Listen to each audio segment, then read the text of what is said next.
married my boss, who is 8 years older than me. She was a total career woman, dedicated to her job, so we decided it was best for me to change jobs after our office marriage. We knew having children might be difficult with my 40-year-old wife. Thus, we were prepared to live our lives just the two of us.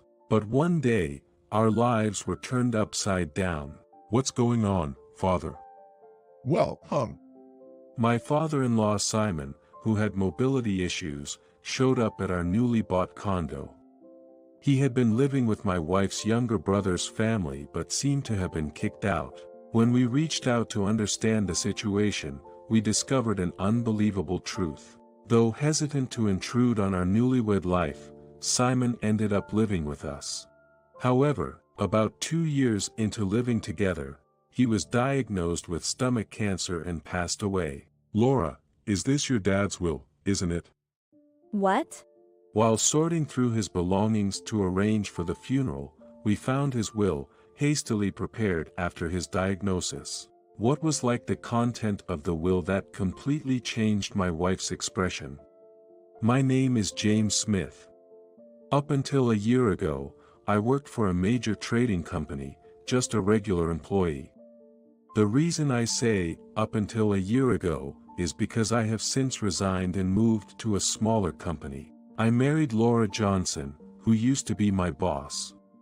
Office romances weren't forbidden, but we kept our relationship a secret to avoid making our colleagues uncomfortable. After a year of secret dating, the announcement of our engagement was met with applause from our coworkers. Come on, keeping it a secret was so standoffish.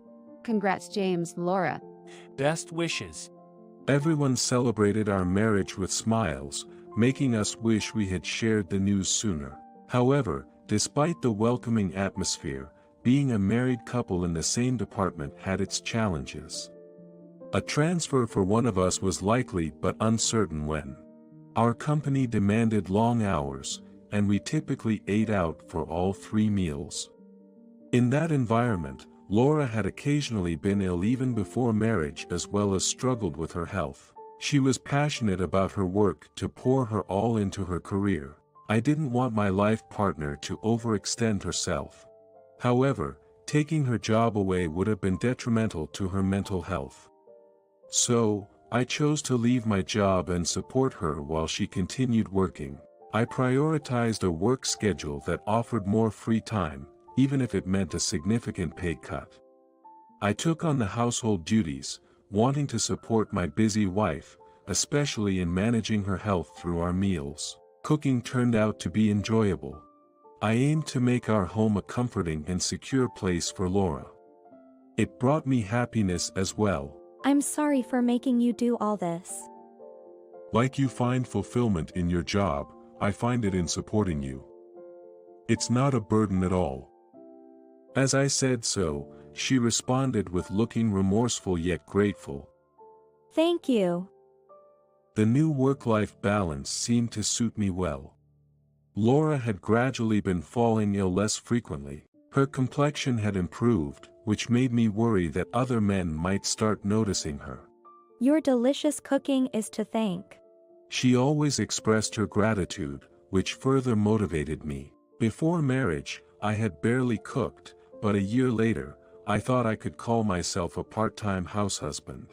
In that evening, as I finished work on time and waited for her return.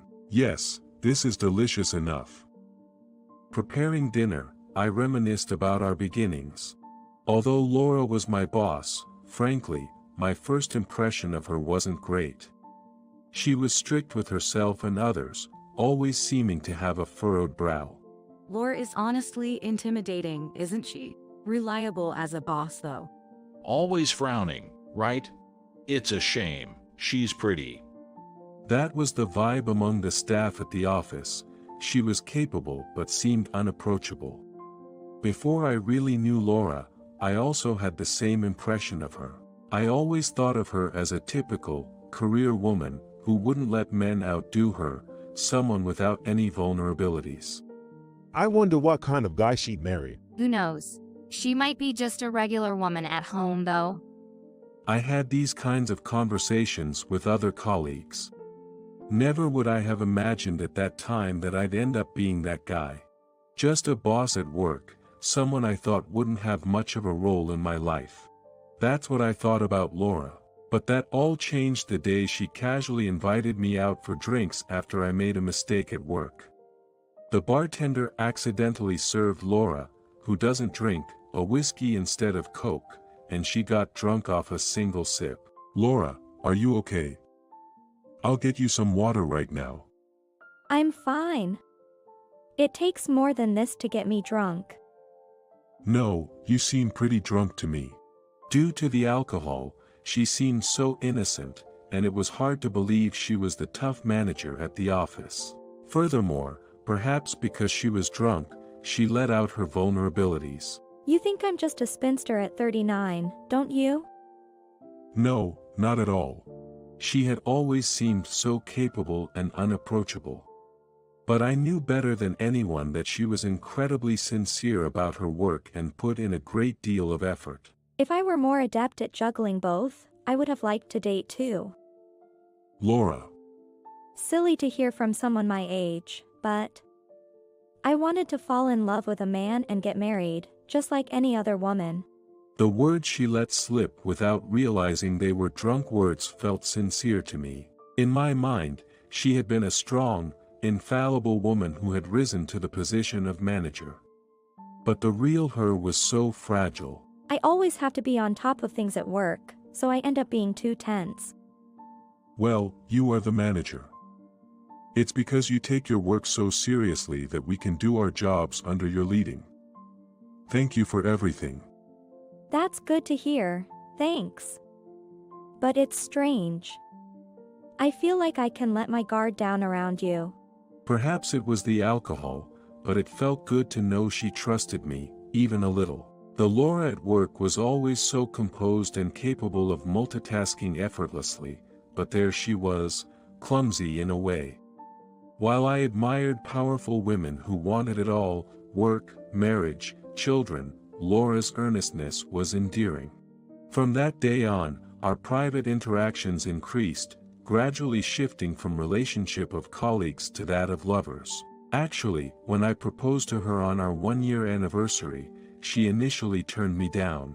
Can I ask why? As I nearly cried asking for the reason, close to tears herself, she said, Even if we start fertility treatments right away, there's no guarantee we'll have children. You deserve someone younger and cuter.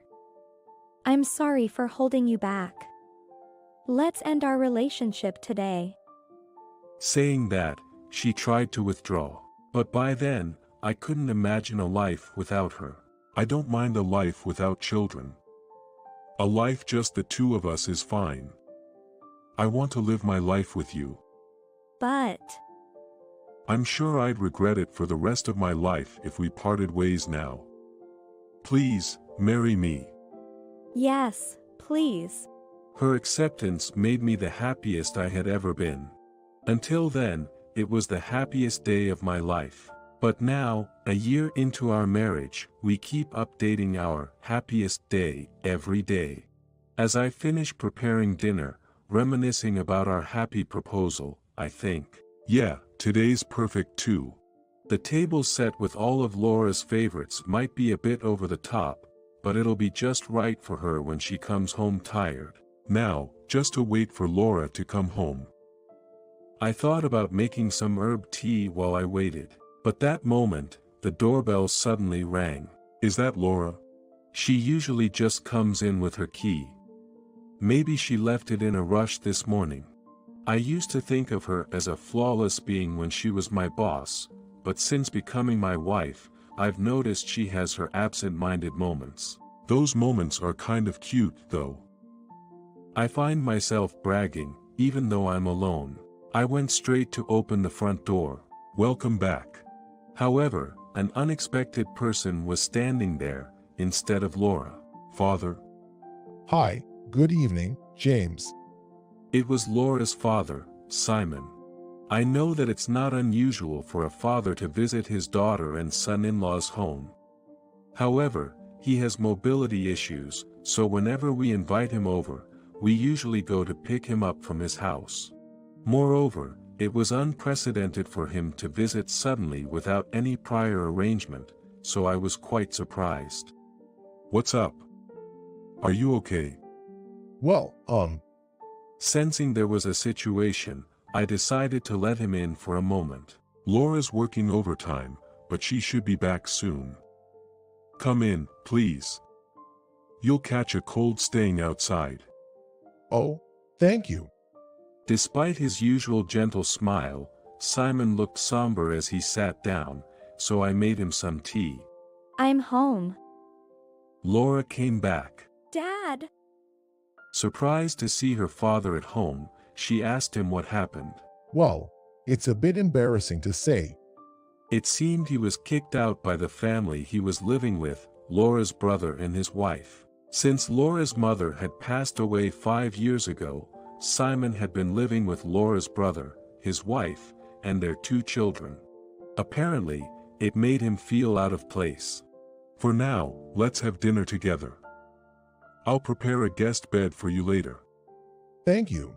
I appreciate it. We're family, you know.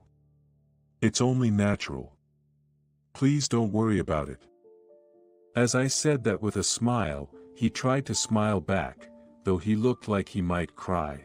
After he went to bed, Laura called her brother. However, the brother's response over the phone was vague and unconvincing. This won't get resolved over the phone. I'll come over at 9 a.m. tomorrow to talk. All right, 10 a.m. then. The next day being Saturday and a day off, they agreed to discuss things at Simon's home. The next morning, leaving Simon to watch the house, the 2 of us went to visit his home. Oh, hello. Long time no see. We'll come in, if that's okay. Laura's brother, Hans, awkwardly greeted us. We were led into a living room scattered with toys and laundry, without being offered any drinks. Oh boy. Seriously, came so early in the morning. How annoying. That was Hans' wife, Victoria. She appeared with disheveled hair and dressed in sweats, obviously just woken up. The 2 children were apparently staying at Victoria's parents' house. So? What do you want? Victoria yawned as she sat opposite us. Her attitude turned Laura's face red with anger. How come you could say that? How could you kick out Dad? Uncharacteristically emotional, Laura confronted Hans and Victoria. What do you mean? He's slow with the chores because of his bad leg, and he can't properly look after the kids, so he's a burden. That's why we asked him to leave. Hey, Vicky. What? I'm just telling the truth. Hans barely scolded her, but Laura and I were too appalled to say anything. Living under her husband's family's roof, I couldn't understand the nerve of someone who talked ill of her father-in-law right in front of his relatives.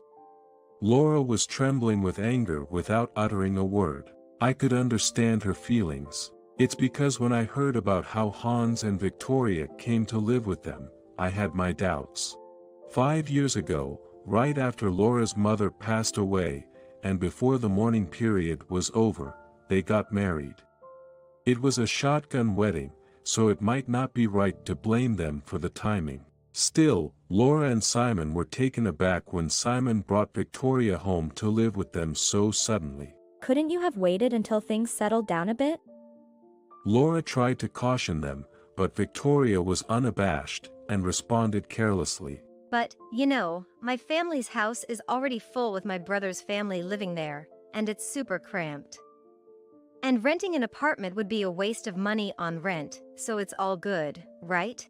Laura felt something was off about the couple, Victoria who was in her flashy style, and Hans who was quiet and a so-called introverted guy.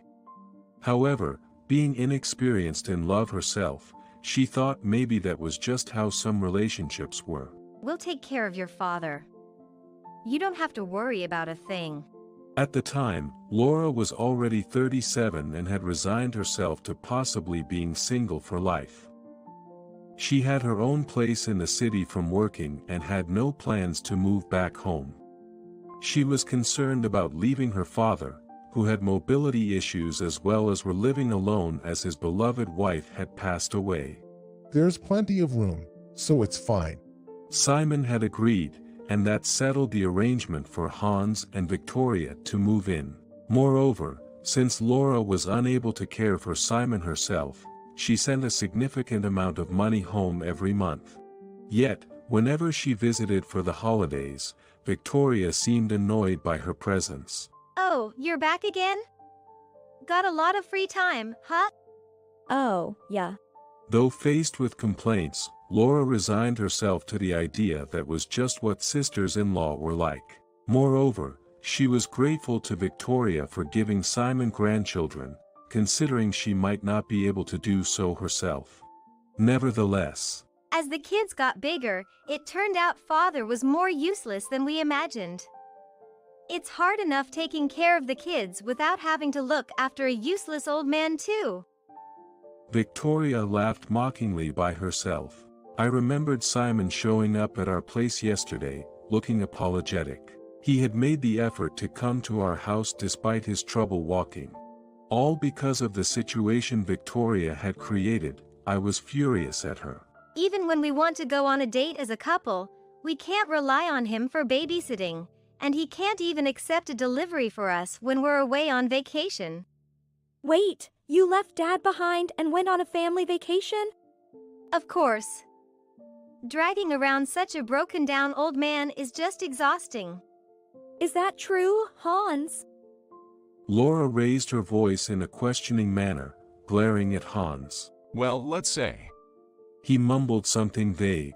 Clearly he was dominated by Victoria, and virtually voiceless in the situation. It's awful. I've been in touch with Dad once or twice a week. He always said he was happy surrounded by his grandchildren. We never expected that I would be treated like that. The reality that he had been treated that way was shocking to both of us. Excuse me, Hans. If you don't mind me asking, where's the money for the vacations and dining out coming from? It occurred to me to ask.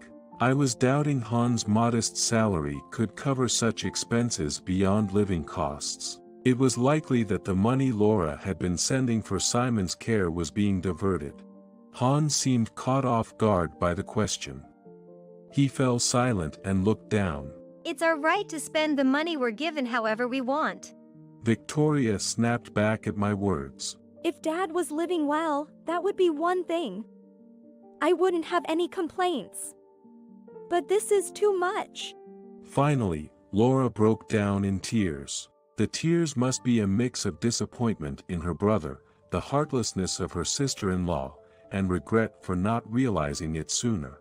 When Simon visited us last night, he was significantly thinner than before. It seemed like he hadn't been properly fed.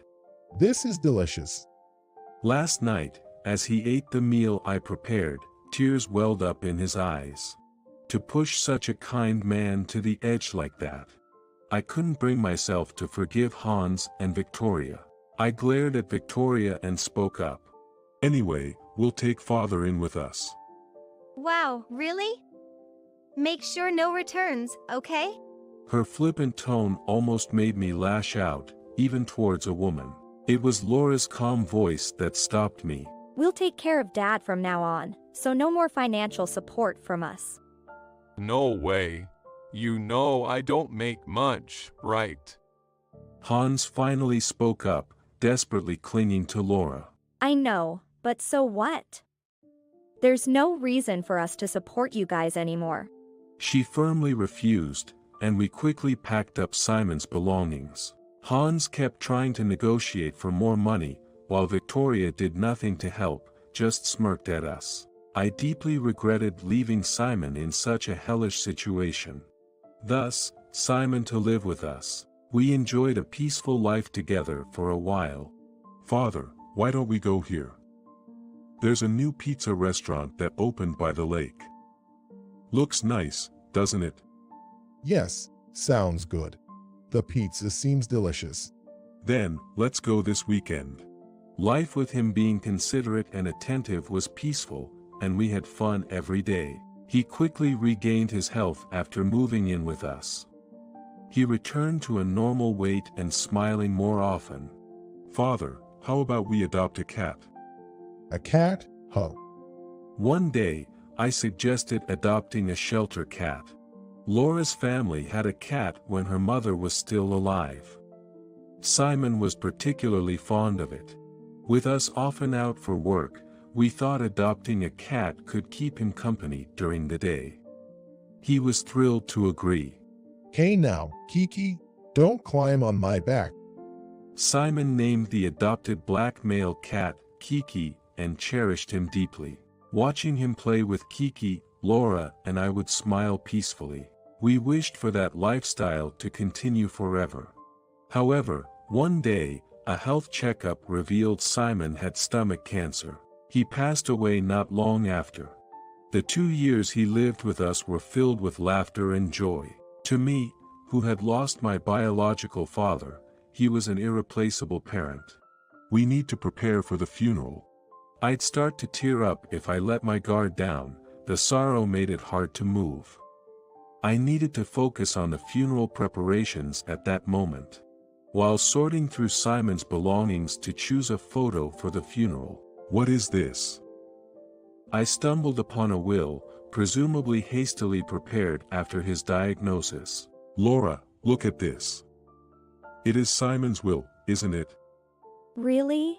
Upon seeing his will, Laura's complexion changed dramatically. The content surprised me too. It reads, all the inheritance is to go to my daughter and son-in-law. The will also expressed a strong desire not to leave a penny to Hans and Victoria. Even after everything, I thought Dad would say, split the inheritance between siblings. He hadn't forgiven them. Laura had been sending money home since she moved out. She had been transferring it directly into Hans's account since he and Victoria moved in, not expecting things to turn out that way, but before that, it went into Simon's account. He had saved all of it, without spending any. The will stated that the money was to be used towards the mortgage of the condo we bought. Tears overflowed from Laura's eyes, unstoppable. He could have used it. He must have been scrimping on living expenses. I wished he had enjoyed more delicious food while he was still healthy. She voiced her regrets. Among the envelope containing the will, there was also a letter addressed to me. To James. Even though we're not related by blood, I've always thought of you as my own son. Cooking together was a great joy. The beefsteak and tomato soup set we made together was the best homemade meal I've ever had in my life. I wonder if I'll get scolded by my wife in heaven for saying that. Let's keep it a secret from her. Thank you for renting a wheelchair for me and taking me on trips. After my stomach got bad, you made me pottage that I could eat. I'm deeply grateful for that. I'm so glad you became Laura's husband. Thank you for everything. I'll leave Kiki and Laura in your care. Please take good care of my precious daughter. The letter, filled with words of gratitude, made me cry endlessly. When stomach cancer was found, it was already too late for surgery. During chemotherapy, he barely ate, but he shed tears of joy drinking the clear soup I made from boiled vegetables. The beefsteak and tomato soup set we made together was the best meal I've had in my life, it says. That's so like he had left a message ahead, knowing I'd regret. That's the kind father for you. We both said, smiling through tears. We cried with laughing. After the funeral, Victoria, who hadn't shed a tear, made a fuss. I just wouldn't leave, even when you tried to kick me out. We planned to transfer the title of the family home and land to Laura, according to Simon's will. When we informed Hans' family, Victoria tried to barge into our house days later.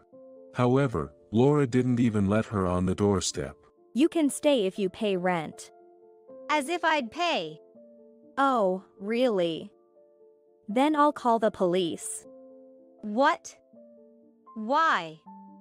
This is a family matter. Laura looked at Victoria coldly and said, Family? Who with whom? I've never once thought of you as family. What? To me, you're a stranger. So I can call the police without hesitation. Laura reached for her phone. Thus, Victoria hurried away. A mother is strong, right? Yes, Laura, who was 44, miraculously became pregnant despite having given up hope. She finds fulfillment in her career, so if she wishes, I hope she continues working after giving birth. I don't mind becoming a full-time homemaker, though, since it's a high-risk pregnancy, her health must come first. We want to avoid unnecessary expenses, especially giving money to such unworthy people. I believe Simon and his wife I never got to meet are watching over us from heaven. Let's all be happy as a family. I resolved once more to protect my beloved wife and our unborn child, no matter what.